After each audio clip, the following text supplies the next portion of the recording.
Hi, everybody. Welcome back. Let's continue our survey of how different criminal justice systems around the world deal with the problem of exacting the criminal liability price in the second half of the criminal transaction between the offender and the bearers of moral cost. Every system of criminal liability in the world has its own distinctive features and its own distinctive procedures to determine guilt and punishment. We've seen that the English system is much like the American, but even so, there are important differences between them in the way prosecution is organized, and most importantly, in the plea bargaining context, in the participation of the judge in plea bargaining, which is really somewhat different than the way plea bargains are conducted in the United States. As it turns out, almost every criminal justice system in the world falls into one or another of two easily distinguishable categories. The one category I've called the adversarial category, and put in that category the American and the English systems. And indeed, the adversarial systems around the world tend to be those who've had a close connection with the common law of England.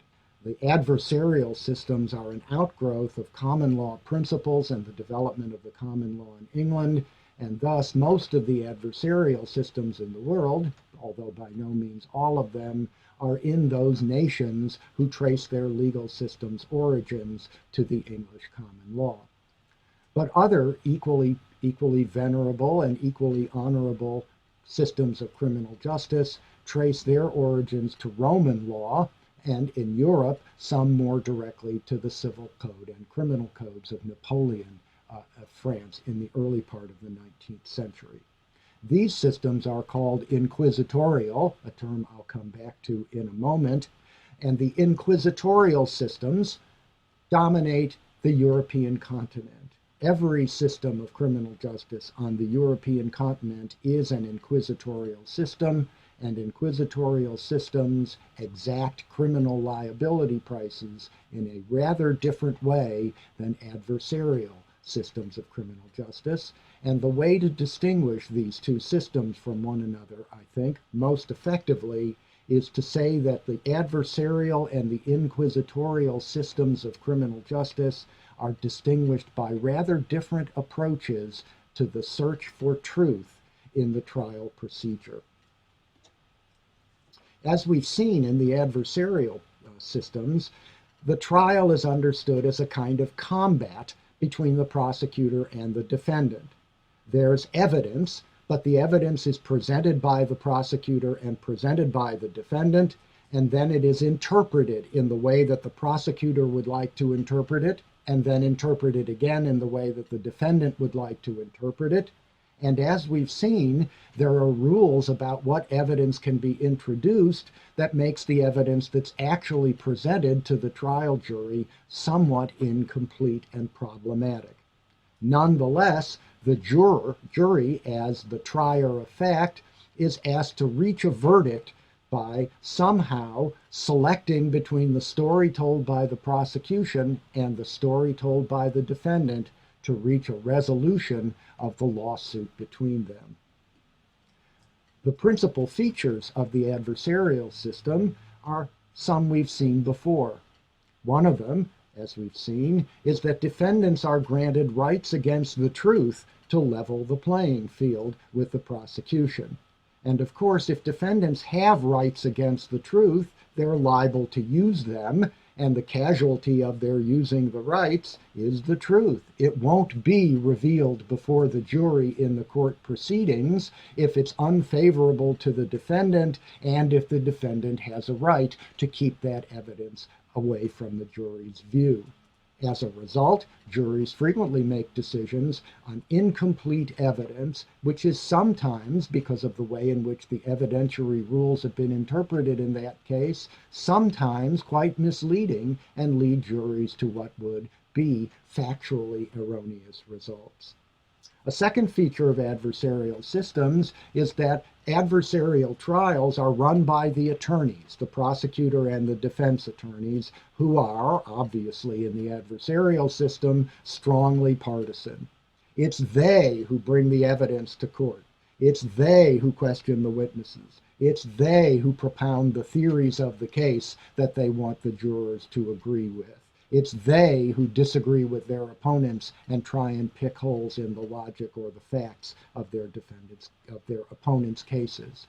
The judge, on the other hand, sits above all as a neutral referee, interpreting the many and complex rules which govern the operation of the trial, but not taking any sides and certainly not taking any active role in the presentation either of the prosecution's case or of the defense's rebuttal of that case.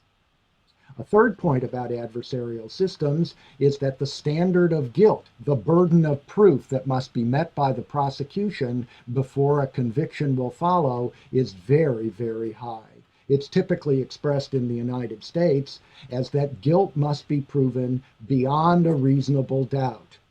That means not that it is impossible that it could have been any other way, but that it is simply unreasonable to think that the defendant is not guilty of the crime with which he has been charged. And this guilt beyond a reasonable doubt must be proven unanimously to a jury of lay people, people who are not professional jurors and who have not seen cases like the one before them before.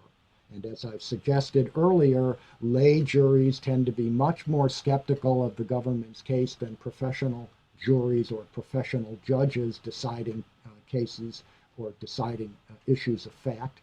They tend to be more merciful, generally speaking, than do professional sentencers and so on. And so, guilt must be proven at a very high level of certainty to a jury of non-professional deciders who must agree unanimously on the verdict, and if that all is not done, then the defendant is acquitted and not made to pay the criminal liability price. A fourth interesting feature of adversarial systems is what the jury actually does.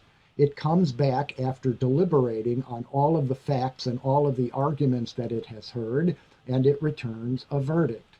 It says either that the defendant is guilty of the crime, in which case the defendant becomes liable to pay a liability price, or the defendant is not guilty of the crime, in which case the defendant is deemed not to have unlawfully taken a criminal entitlement and therefore not responsible for paying a liability price. That's all the jury does. It does not, importantly, issue a report on the case. It issues no document that says what the jury actually thought happened in the case. There's never a full report of how the case was resolved and how the factual issues in the case were determined by the people whose responsibility it was to determine what those facts are. What this means is that at the end of a complete criminal trial, what we know for certain about the case is that the defendant is either guilty or not guilty. But we know very, very little authoritatively about what actually happened in the case. We don't know which facts the jury believed and which facts it did not believe, and therefore we don't know exactly what theory of the facts led the jury to the conclusion of guilty or not guilty that they ultimately reached. And so, at the end of a full jury trial, even after there's been a verdict of guilty or not guilty, officially there's no resolution to the case. There's no official document that tells the victim or the victim's survivors or the public at large just what all of the investigative and adjudicative mechanism of the criminal justice system has in fact determined about this crime. The result of all of these features is that trials are complex, they're expensive, and uncertain, as we've seen. But another outcome is that defendants have substantial rights against the government. Those rights are enforced and protected in court, and the government's power to act unfavorably against its citizens is therefore held in check by those very things that make trials complex, expensive, and uncertain. In opposition, in contrast to the adversarial systems, stand the inquisitorial systems, which, as I have said, characterize the criminal justice systems of every European country, from Portugal in the west all the way to Russia in the east. When these systems are called inquisitorial, the name may bring the image of Torquemada, the Grand Inquisitor of the Spanish Inquisition, to mind, and the Inquisition's practice of torturing people in order to get them to reveal their innermost thoughts and their beliefs about God and about the doctrines of the Church. But in fact, the European systems are not inquisitorial in the way that Torquemada's Inquisition was. They're inquisitorial in the sense that a European trial is a court of inquiry. The idea of a European trial is exactly what the idea of an adversarial trial is not. The idea of an inquisitorial trial is to produce, with the greatest accuracy possible, a full report after a complete and exhaustive investigation of exactly what happened in the case of an alleged crime and exactly how the defendant's conduct was related to the law and how the law reached the decision about that defendant's guilt or innocence that it did. That is, the basis, the fundamental feature of the inquisitorial systems is that there's a search. Trials are a search for an objective truth about exactly what happened in the alleged criminal transaction and exactly what laws were or were not broken. And that objective truth is simply assumed to be out there, that there is an objective truth about what happened in the criminal case, and that objective truth can be discovered by careful investigation. In this sense, the adversarial systems look more postmodern than the European systems do, because the adversarial systems are more skeptical about the existence of an absolute truth, an objective truth about what actually happened. They seem to admit that interpretation plays a great role in relating the facts, and interpretation plays the primary role in assuming or determining motives. And so the adversarial systems seem, as it were, to acknowledge the elusiveness of facts and the difficulty of actually pinning down the kinds of truths that criminal trials are supposed to explicate. But the inquisitorial systems, the European systems, are not plagued by doubt that there is an objective truth out there about what happened, that it's possible to know what the defendant was thinking, it's possible to know what the defendant's motives were, and that careful investigation by a trained investigative judge, using the full resources not just of the prosecution and the police, but of the defendant and his attorney themselves, that truth can be found by careful investigation. In order to realize the goal of conducting this factual inquiry, the inquisitorial systems have features which are very different from the features of the adversarial systems. Obviously, since the point is to get at the truth, defendants are generally not given rights against the truth. Until very recently, just as I suggested earlier, the first witness in every European criminal trial was the defendant, who testified in response to the question, did you commit this crime or not? The defendant is, of course, the most efficient evidentiary witness, and therefore is the first person to be asked in the European view. Since World War II, European systems have adopted, grudgingly, a right against self-incrimination for the most part, but nonetheless, there are still pressures on defendants to testify, not least because they believe that if they confess or demonstrate remorse in the trial, that things may go better for them in the end. Unlike the adversarial trial, where the judge is a neutral referee who plays no active role in the presenting or interpretation of evidence, that's very different in Europe, where the investigative judge, who is trained in the techniques of forensic investigation, is firmly in control of the entire trial proceedings and operates them as a court of inquiry. That means that the attorneys are not there to argue with one another, nor are they there to assert anyone's rights if those rights get in the way of the investigative judge's search for truth. On the contrary, the judges are there to help the investigative judge get the facts that the judges need. So the prosecutor could be expected to try to produce facts that will help the judge determine that the defendant is guilty, and the defendant's attorney could be expected to submit evidence in the other direction, but the court does not recognize that their principal obligation is to their client in the one case or to the people or the state in the other case. Their obligation is to the court and specifically to cooperate with the judge as he or she conducts the forensic investigation into the crime. And in the inquisitorial systems, as in courts of inquiry, guilt is proven by a much less demanding standard than proof beyond a reasonable doubt. If it's more than a simple majority vote or preponderance of the evidence, it doesn't rise to the standard of beyond a reasonable doubt. Moreover, guilt or innocence is not determined by the unanimous vote of a lay jury.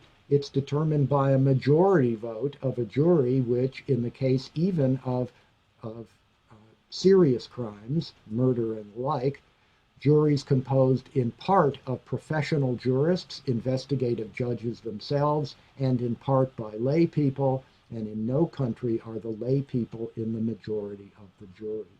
So it's easier to convict defendants if the evidence suggests that they should be convicted.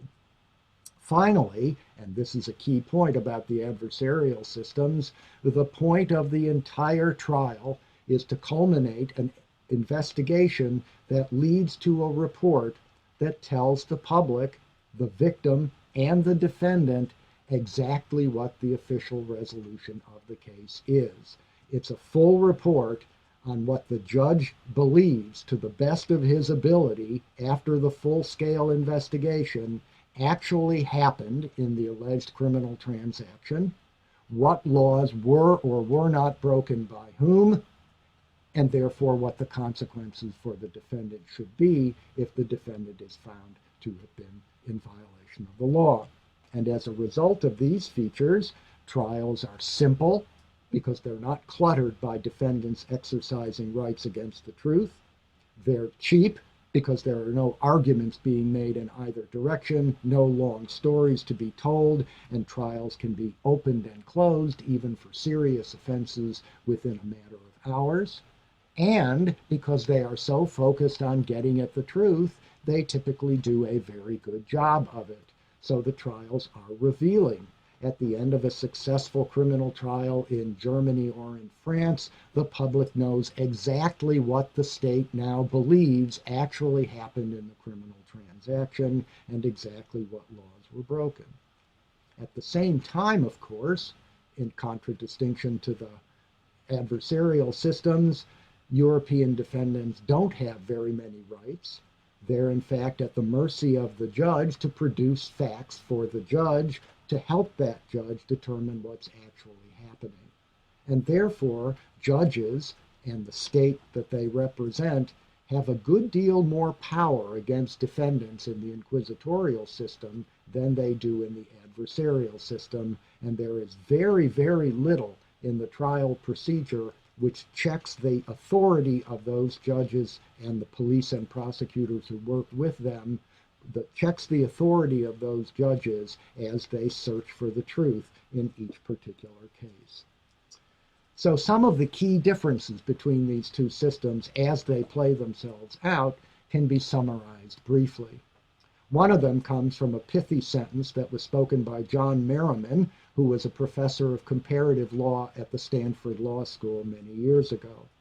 He summarized, I think without meaning to make the same point I did, about the relative positions of the two systems on the search for truth when he said, Merriman did, "If I were guilty of a crime, I'd rather be tried in the US. But if I were innocent of a crime, I'd rather be tried in Europe." And you can see what he means. If he were guilty, he'd like to be tried in the system that makes the most mistakes. And if he were innocent, he'd like to be tried in the system that gets it right as much as possible. Adversarial systems fear false convictions above all. That's why rights against the truth are instituted, so that the state does not have too easy a time convicting defendants, and therefore the belief is that giving defendants rights against the truth will keep innocent defendants from being swept into the net by a powerful government whose prosecutorial powers are unchecked. But the inquisitorial systems see all false outcomes of trials as equally to be avoided. The idea of an adversarial system is combat in which the defendant is elevated to level resources with the prosecution. The point of an inquisitorial trial is not making a mistake and getting it right. So the inquisitorial systems fear false acquittals just as they fear false convictions, and they fear them equally. And finally, as I've suggested, the inquisitorial systems place great power in the police and the judicial officials and don't check that power with rights and procedures in the trial themselves. This means to the citizens of these systems, that they place great trust in their judicial and police officials and trust those officials not to be abusive. They trust them to be honest and to not to use their positions in an inappropriate way.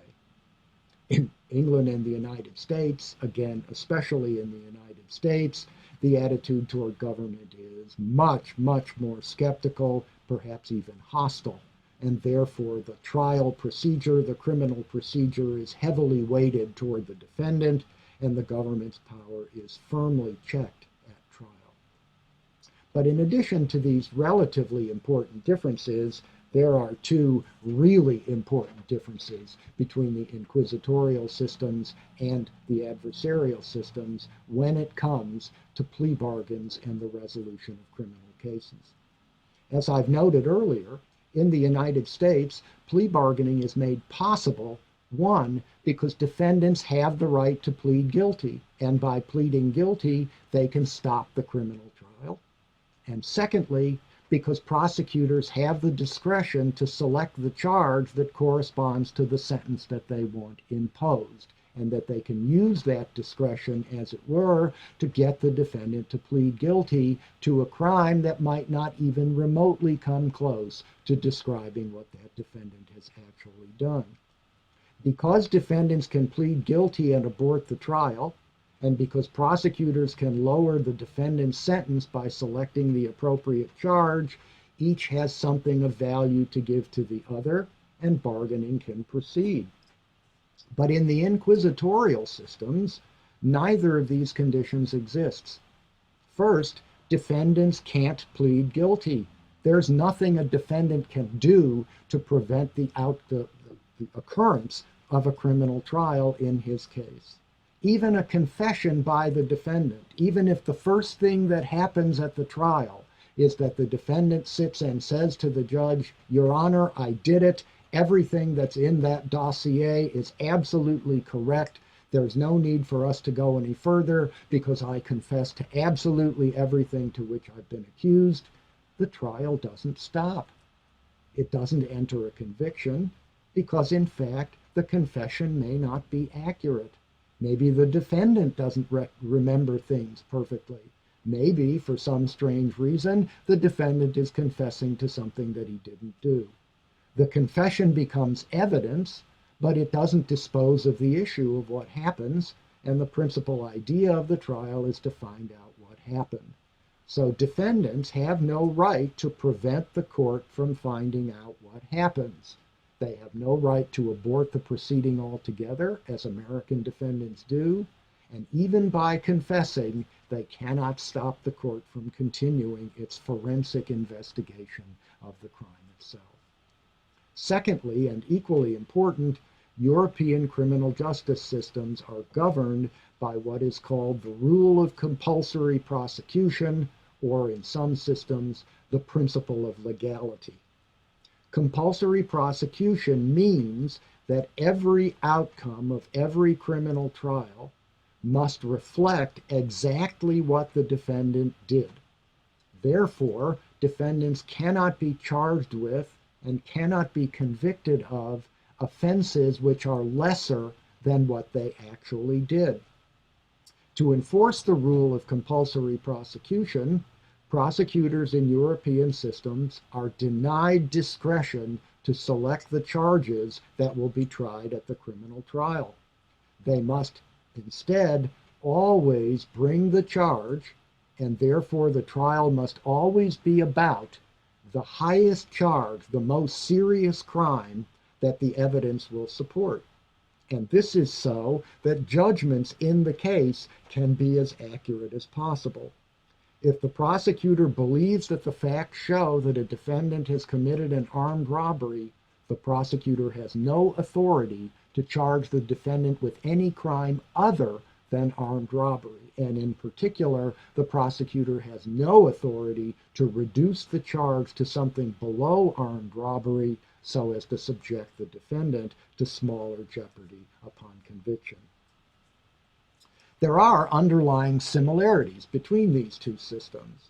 Both of the systems, at least in Europe and in the English Commonwealth countries, are based on crimes that are graded by and punishments that are made proportional to the seriousness of the offense. And this means, in light of our earlier conversations, that both these kinds of systems can be interpreted as liability systems that attempt to internalize the moral costs of crime on a case-by-case basis, so that each offender is confronted with the costs of his crime and is therefore made to pay a criminal liability price that is deemed to internalize those costs.